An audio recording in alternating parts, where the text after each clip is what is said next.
kan wasihataka qabla maradika.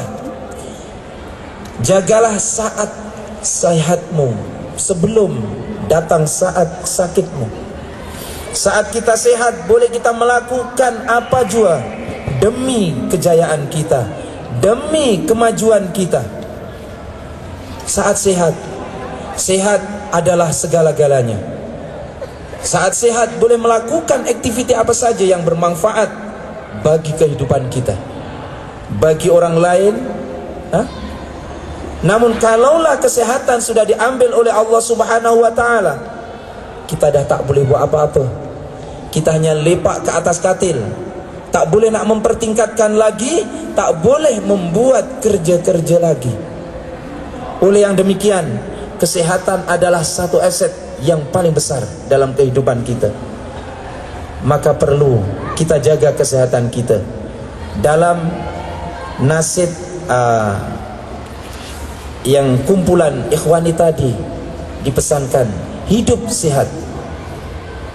Al-aqlu salim fil jismi salim. Akal yang sehat terletak pada badan yang sehat. Kalau badan sehat, insya Allah akalnya pun juga akan sehat. Maka diadakanlah senaman ini dan itu untuk menjaga kesehatan kita, di mana dengan kesehatan kita, kita boleh melakukan berbagai-bagai aktiviti yang bermanfaat untuk diri kita, juga untuk masyarakat sekitaran kita. Yang terakhir yang dipesankan oleh Rasulullah, wa hayataka qabla mautik. Jaga hidupmu sebelum datang kematianmu. Kita semua ini sadar tak sadar, kita mesti akan mati. Kematian adalah sesuatu yang mesti akan menjemput kita. Kalaulah sudah mati, tak boleh buat apa-apa. Makalah masa kehidupan ini, marilah kita gunakan untuk mendapatkan apa yang kita cita-citakan, untuk mendapatkan kebahagiaan kita, kebahagiaan yang hakiki, sama ada kebahagiaan dunia ataupun kebahagiaan akhirat. Sebab kita ini hanya tinggal tunggu masa.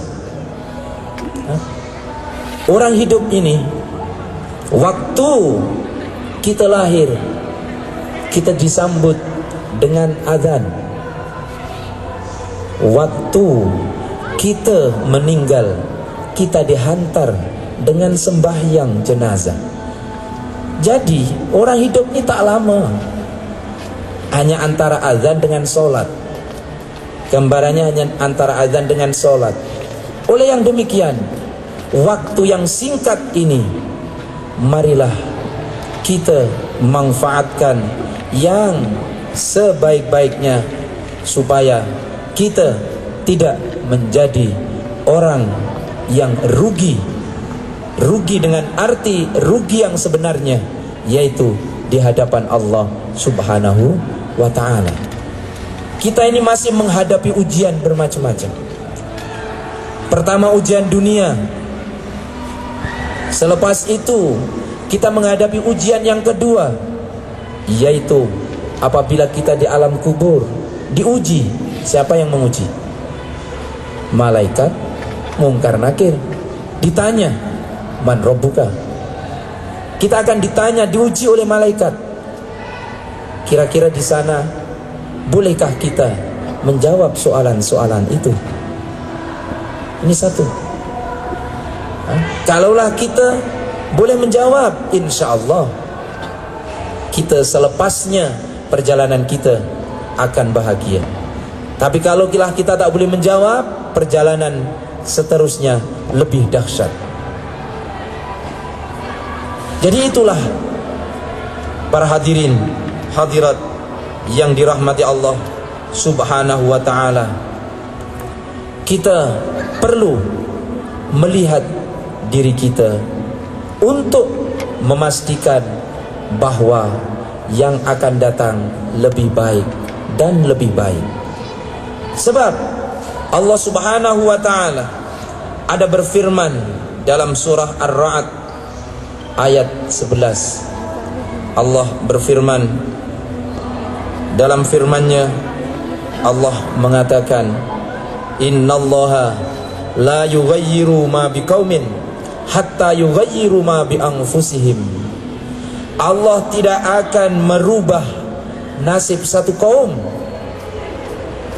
sebelum kaum itu berusaha untuk merubah dirinya sendiri. Oleh yang demikian, usaha kita adalah kemanfaatannya kembali kepada kita juga, dan juga kembali kepada penerus kita. Hadirin hadirat yang dirahmati Allah, oleh yang demikian, janganlah kita merasa cukup dengan apa yang ada pada diri kita. Janganlah kita merasa puas dengan apa yang ada pada diri kita. Kita senantiasa ingin meningkatkan diri kita dalam segala urusan, dalam segala perbuatan, dengan arti mempertingkatkan dalam kebaikan-kebaikan, sama ada mempertingkatkan dalam ilmu kita.